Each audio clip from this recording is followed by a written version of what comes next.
Hey everyone, this is Manya and we are starting with business studies for class 11th. So BST का आपका first unit is very basic. It's very simple. It's called evolution and fundamentals of business. Now evolution simply means कि पहले business क्या था and over a period of time क्या क्या उसमें changes आए, how it has adapted to recent forms. इस part को हम पढ़ेंगे थोड़ा बाद में. नेक्स्ट आपका जो सेक्शन आ रहा है it's called fundamentals of business which simply means आपकी सारी बेसिक चीजें अबाउट अ बिजनेस कि बिजनेस में क्या कैरेक्टरिस्टिक्स है, क्या उसका नेचर है, क्या उसका ऑब्जेक्टिव है. All of these are fundamentals of business which we will be covering in this particular section. तो आपका जो फर्स्ट यूनिट है इसको we have divided into three main parts. First part आपका कवर करेगा like I said all fundamentals which will include characteristics, nature, objectives, risk, profit, all of that. Second part आपका mainly बात करेगा about commerce. उसमें हम divide करेंगे commerce, trade, different kinds of activities relating to that. And जो आपका last part बनेगा of this unit will be about evolution, जिसमें हम बिजनेस की हिस्ट्री एंड उसका चेंज पढ़ेंगे throughout the years.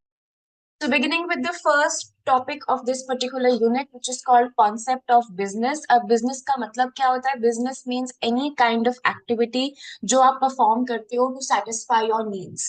Before we understand business, you have to know कि activities क्या होती हैं, right? Activities आपने class 10th में भी पढ़ी होंगी. They can be classified into economic and non economic. अब इकोनॉमिक नॉन इकोनॉमिक में सिंपल सा डिफरेंस है.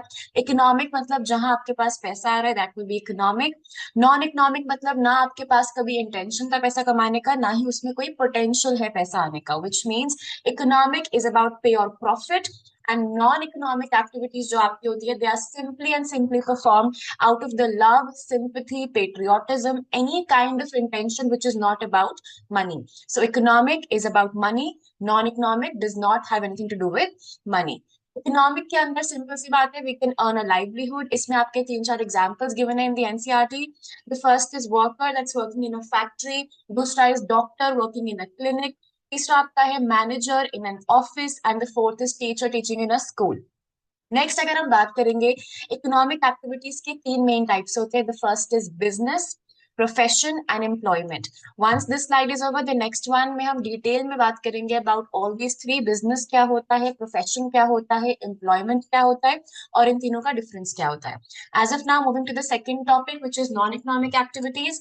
इसमें हम बात करते हैं like I said this are performed out of love, sympathy, sentiment, patriotism, which means there is no scope of earning money.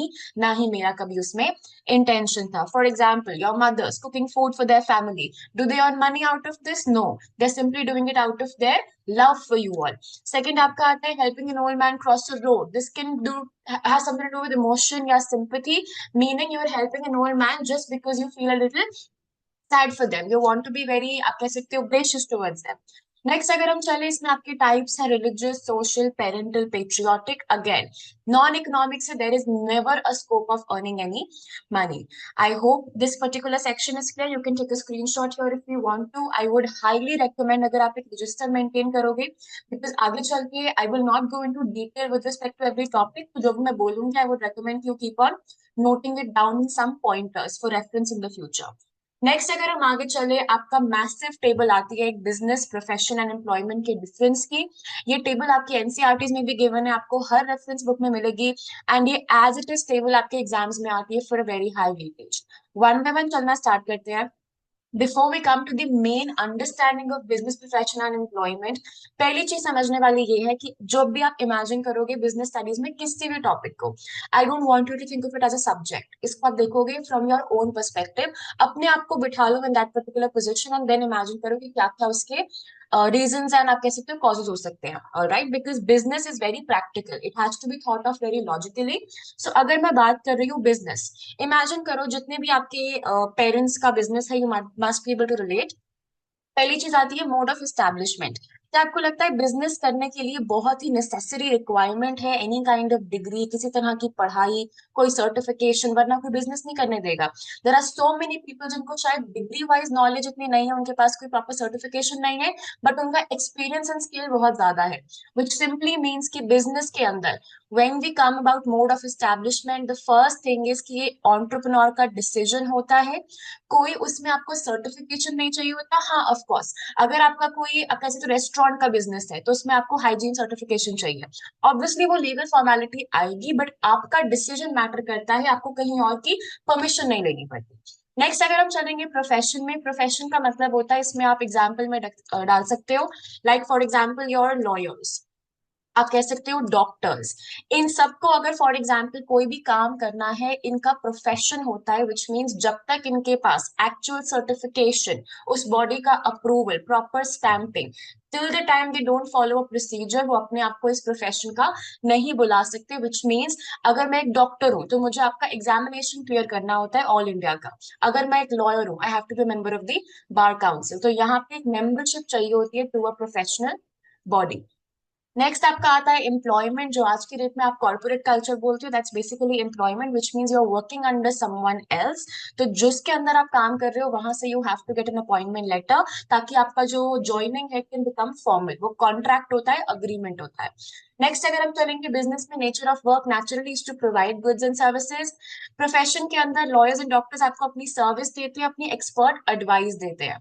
And employment के अंदर जो आपके कॉन्ट्रैक्ट में आपकी प्रोफाइल है, चाहे वो मार्केटिंग हो, एचआर हो, फाइनेंस हो, पीआर हो, जो भी आपके कॉन्ट्रैक्ट में लिखा होगा, अकॉर्डिंगली आप अपनी एक्टिविटी को कैरी आउट करोगे। Coming on to qualification, like discuss, there is no minimum qualification. Profession के लिए आपको क्वालिफिकेशन भी चाहिए, एक्सपर्टीज भी चाहिए, और आपको ट्रेनिंग भी चाहिए एज पर जो आपकी रिक्वेस्टेड थी बाय दैट बॉडी। अनएम्प्लॉयमेंट के लिए नेचुरली जो जिस भी आप प्रोफाइल में काम करने जा रहे हो, चाहे वो हो इन मार्केटिंग, चाहे वो हो इन एचआर, आपको उस पर्टिकुलर फील्ड की नॉलेज एंड ट्रेनिंग या फिर कोई डिग्री इज रिक्वायर्ड। बिजनेस में जितना पैसा आता है वो डायरेक्टली आपके ओनर के पास जाता है, विच मीन्स वो उसका पर्सनल प्रॉफिट है। प्रोफेशन के अंदर जो भी डॉक्टर या लॉयर आपको सर्विस देगा, बदले में उसको आप फीस पे करते हो, उनको आप कह सकते हो there is no actually profit earning over there, it is just a fee that they charge. Unemployment में naturally according to contract you are given salary और वेजेस। बिजनेस के अंदर इन्वेस्टमेंट सारी मुझे ही करनी होती है, बिकॉज जो भी मेरा काम है उसके ऊपर no third person will come and help me out in that. All the investment will be made by me, depending on किस स्केल का मेरा काम है। प्रोफेशन के अंदर इन्वेस्टमेंट मैक्स टू मैक्स क्या होती है, एक क्लिनिक होता है, वहां बैठते हो, आपको एक ऑफिस सेटअप चाहिए होता है, there is a limited capital investment. Employment के अंदर मेरी तरफ से कोई इन्वेस्टमेंट नहीं हो रही, जिसके लिए मैं काम कर रही हूँ वो अपना खुद देखिए, I am not investing anything. Next अगर हम बात करें रिस्क की, बिजनेस के अंदर नेचुरली जितना मैं आपका इन्वेस्टमेंट करूंगी, सामान खरीदूंगी, सेटअप बनाऊंगी, उतना ही मेरे पास रिस्क आएगा, शायद मुझे प्रॉफिट मिले, शायद मुझे प्रॉफिट ना मिले, which means risk is always there. Profession के अंदर रिस्क होता है लेकिन हमारा इतना नहीं होता, विच मीन्स मेरा जो ऑफिस है, जो मेरा सेटअप है, वहां पे मुझे रेगुलरली इनकम आती ही रहेगी। कल को कोई सिचुएशन होगी लाइक कोविड-19, तो अब उससे सबका काम में रिस्क में था, उस सेंस में है, but otherwise the fee is ideally regular और सर्टेन ओनली। एम्प्लॉयमेंट में सिंपली ये होता है कि आपकी जो रिस्क है वो सबसे कम होता है, the risk is only that of being fired, उसके अलावा मेरी पेमेंट आती रहेगी, the work will always be regular. Business के अंदर जो ट्रांसफर ऑफ इंटरेस्ट का आपका पॉइंट है, it simply means can I transfer it to the next generation और सम अदर पर्सन। बिजनेस अगर मेरा एस्टैब्लिश्ड है, जितने भी आपकी फैमिलीज होती है जहाँ पे मैसिव आप कह सकते हो अंडरटेकिंग्स होती है, वहां पे the business is transfer to the next generation without any kind of formality. Profession के अंदर अगर मैं डॉक्टर हूँ, do you think automatically my son और daughter will also become a doctor? It is not possible, उनको अपना procedure follow करना पड़ेगा, which is why transferring is not an option. Similarly for employment, मेरे बिहाफ पे कोई और जाके वहां पे काम नहीं कर सकता, therefore it is not transferable. Next आपका है code of conduct, which means the kind of behaviour जो आपको वहां रखना होता है। अगर मेरा बिजनेस है, मैं घर पे हूँ, तो I can work in whatever way I want. However अगर एक प्रोफेशनल एनवायरमेंट में बैठी हूँ तो I have to follow some kind of procedure, some kind of contact and behaviour.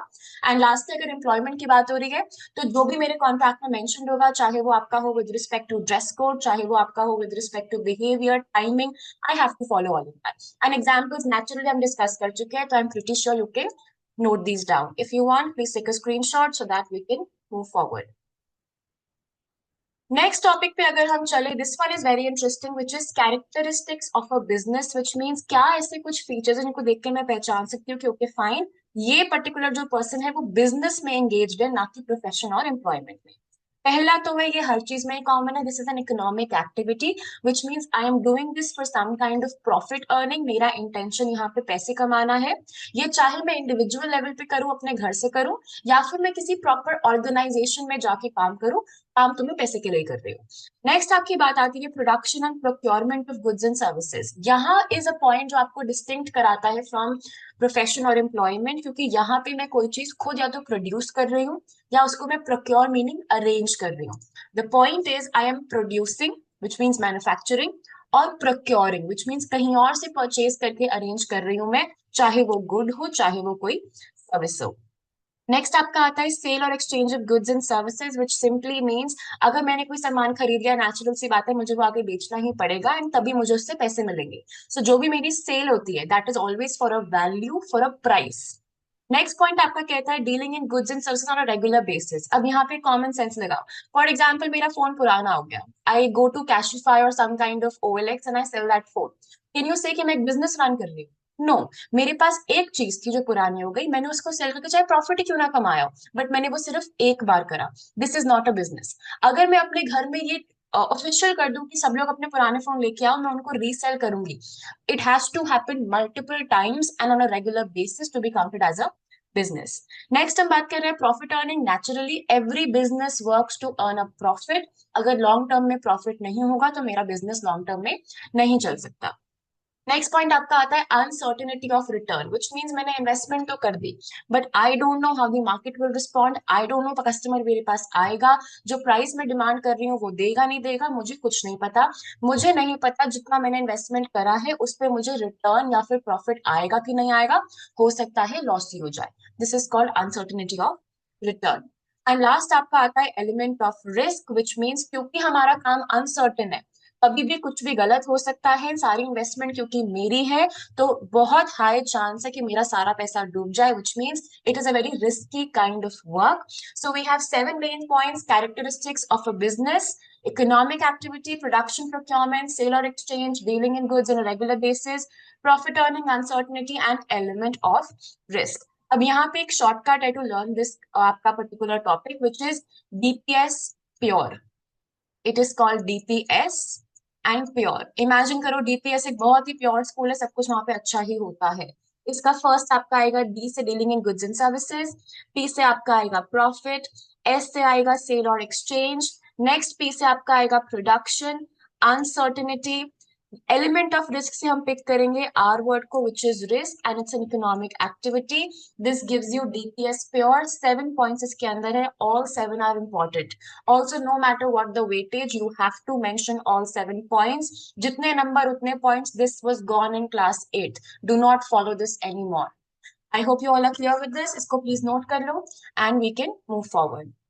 Next topic पे अगर हम चले, this simply talks about objectives of a business which means जो भी मैं काम कर रही हूँ उसका पर्पस क्या है, मैं उसको क्यों कर रही हूँ, व्हाट इज द ऑब्जेक्टिव और the reason behind it. I hope that's clear. अब ऑब्जेक्टिव हमारे पास 2 टाइप्स के हो सकते हैं। एक है economic which means simply to earn money, naturally everything to do with profit, money, सामान, use, efficiency will come under economic which means पैसे के बारे में बात हो रही है। सोशल मीन्स ये मेरी आप कह सकते हो मॉरल ड्यूटी है, मेरी कॉन्शियंस है, मुझे इस पे काम करना चाहिए वाली बात होती है। This is not a compulsion for a business, but long term में अगर आप सोशल ऑब्जेक्टिव पूरे करोगे तो वो आपकी ही गुडविल क्रिएट करेगा जिससे आपको इकोनॉमिक बेनिफिट्स मिलेंगे। So if we come to these सब पॉइंट्स, इकोनॉमिक में नेचुरली पहला point would be to earn profits, because मैं जो भी कर रही हूँ वो मैं पैसे के लिए कर रही हूँ। अगर मेरे पास पैसा आएगा, इससे ही बनता है हमारा सेकंड पॉइंट विच इज मुझे मार्केट में सरवाइव करना है, मुझे अपनी मार्केट पोजीशन स्ट्रॉन्ग करनी है। I have to survive in the long run.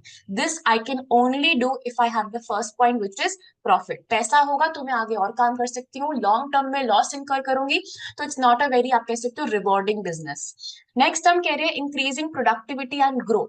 Once मेरे पास पैसा आ गया, वंस मुझे पता है कि ठीक है मार्केट में मैं थोड़े स्टैंड कर पा रही हूँ, enable to beat the competition, next मेरा काम आता है को अपने आप को थोड़ा इंक्रीज करना, इनोवेशन करना, नए तरह के प्रोडक्ट्स लेके आना, प्रोडक्शन को थोड़ा एक्सपैंड करना और ग्रो करना। एनी बिजनेस कोई भी नहीं चाहेगा कि बस पैसा आ गया अब इतना ही काफी है। I will always want to increase my profits. Next अगर हम चलते हैं ऑप्टिमम यूटिलाइजेशन, इसका मतलब होता है एफिशिएंसी। इमेजिन करो मैं बना रही हूँ 500 मीटर ऑफ क्लॉथ में सिर्फ 200 शर्ट्स। तो एक्चुअली मैं बहुत सारा मटेरियल वेस्ट कर रही हूँ, पैसा वेस्ट कर रही हूँ, रिसोर्स वेस्ट कर रही हूँ। अगर मैंने वही 200 शर्ट्स बना ली only in let's say 220 metres of cloth, तो मैंने अपने आप को बहुत स्मार्टली प्लान करा हुआ है, मैंने बहुत स्मार्टली अपने रिसोर्स को यूज करा हुआ है, यूटिलाइज करा हुआ है। So I have to optimum means maximum utilization करनी है मुझे, चाहे वो मेरे पैसे की हो, चाहे वो मेरे रॉ मटेरियल की। नेक्स्ट हम चलते हैं इनोवेशन। इनोवेशन का point is pretty much link to your growth वाला पॉइंट होगी, व्हिच मींस मुझे नई नई टेक्नोलॉजी में आप कह सकते हो चेंजेस करने हैं, चाहे मैं अपने एग्जिस्टिंग प्रोडक्ट में इंप्रूवमेंट कर दूं, बट जब तक मैं कुछ इनोवेटिव नहीं करूंगी मार्केट में मैं ज्यादा चल नहीं पाऊंगी। नेक्स्ट साइड पे आते हैं विच इज सोशल ऑब्जेक्टिव्स। अब नेचुरल सी बात है, इसमें दो पॉइंट्स आते हैं। एक आपका है it has to be a good quality product, दूसरा is a fair price.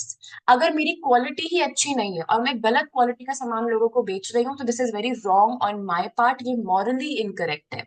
And दूसरा, अगर लेट्स से मेरी क्वालिटी ठीक ठाक भी है बट मैं एक बहुत ही उसको एग्जॉर्बिडेंट प्राइस पे सेल कर रही हूँ, वो भी ठीक बात नहीं है, बिकॉज लोगों का भी मुझे सोचना चाहिए। Social objective means thinking about the society. तो मुझे क्वालिटी प्रोडक्ट देना है और एक फेयर प्राइस पे देना है, मुझे उसके लिए एक्स्ट्रा चार्ज नहीं करना है।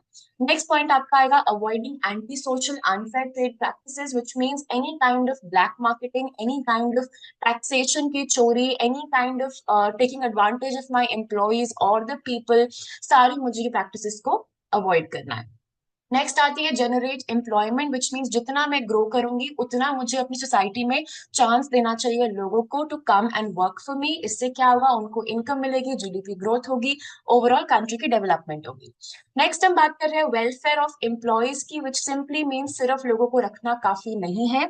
I have to treat them properly, I have to give them a proper environment, I have to give them clean drinking water, hygienic surroundings, I have to give them paid leaves. मुझे उनकी भलाई के बारे में सोचना है, उनके lifestyle के बारे में सोचना है, मुझे उनको प्रॉपर बेनिफिट्स देने हैं, रिटायरमेंट बेनिफिट्स देने हैं। All of this will come under welfare of employees. Next अगर हम बात करते हैं it's community service, which means I have to work for the, आप कह सकते हो surroundings.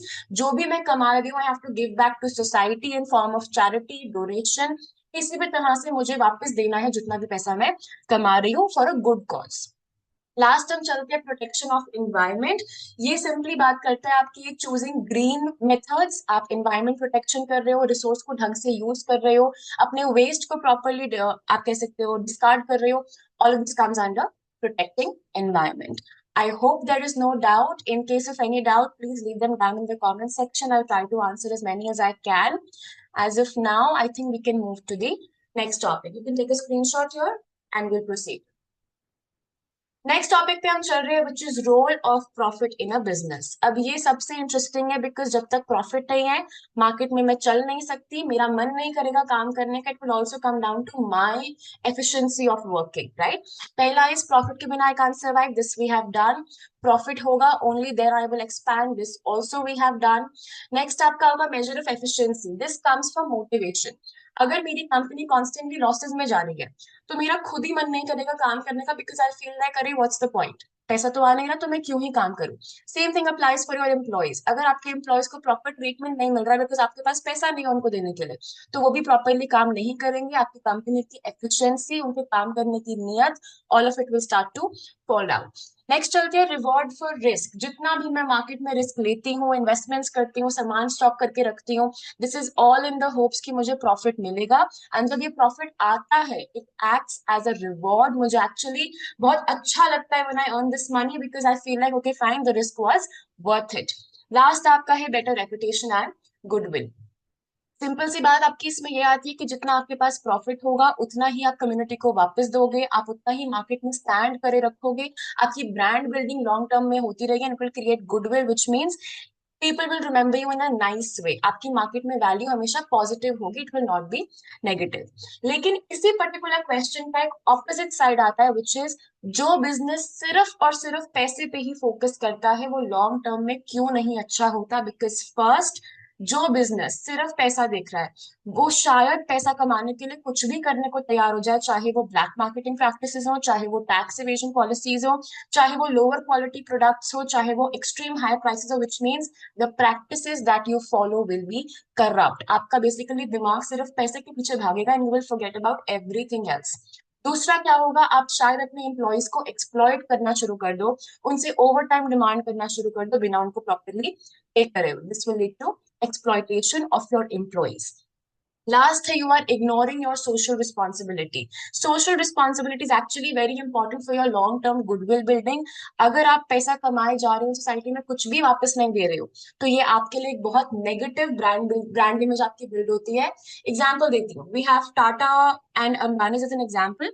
Both are extremely rich, very important for Indian economy, and इनकी मार्केट में वैल्यू इतनी अच्छी इसलिए है because Tata group is known for its donation that it gives to the market. तो इससे आपके मन में उस कंपनी की इमेज बहुत पॉजिटिव होती है and you gravitate towards their products more.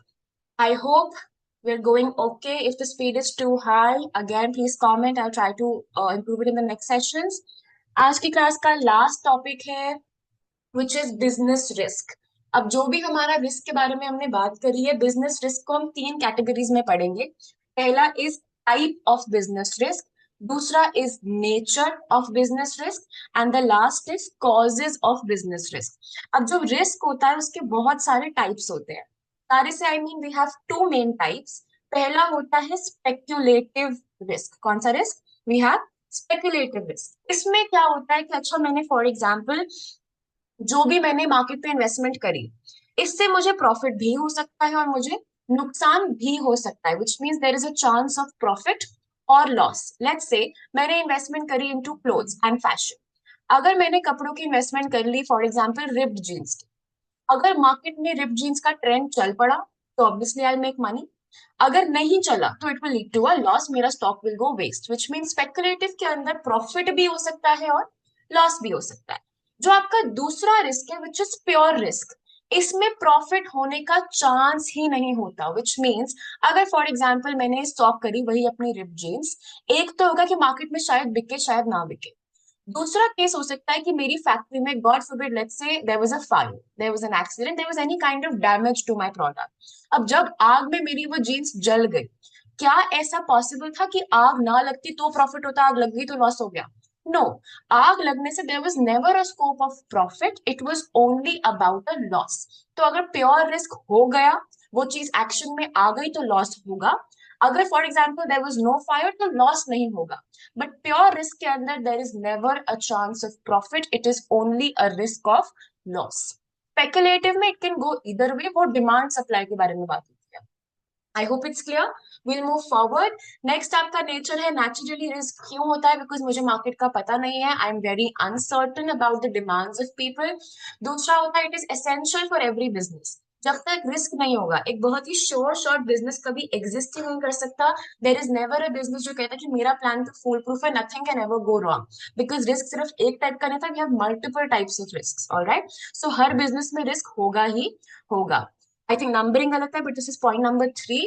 Third point आपका कहता है depends on the nature and size of business, which means for example अगर मैं बना रही हूँ only let's say rubber bands for a few girls, तो उसमें रिस्क कम है बिकॉज मेरी इन्वेस्टमेंट कम है, मेरा टाइम कम दिया हुआ है, all of it is much less. अगर मैं यही बना रही हूँ for a huge platform like let's say मुझे इसको आगे सेल आउट करना है टू H&M, तो मैं अपनी बहुत बड़ी सी फैक्ट्री लगाऊंगी, मैं उसमें बहुत इन्वेस्टमेंट करूंगी। सो जितना मेरा नेचर होगा, जो मेरा साइज होगा काम का, उस पर डिपेंड करेगा कि मेरी जो सामान है वो कितना मुझे रिस्क उसके लिए लेना पड़ता है। नेक्स्ट चलते हैं। The fourth point, again I think numbering गलत है, I don't know what's wrong, 1 2 it's 3 and 4। Fourth के अंदर profit is the reward for risk taking, which means जब मैं रिस्क लूंगी and if I earn money, it is like a reward, I am being paid back for my ability to take some risk.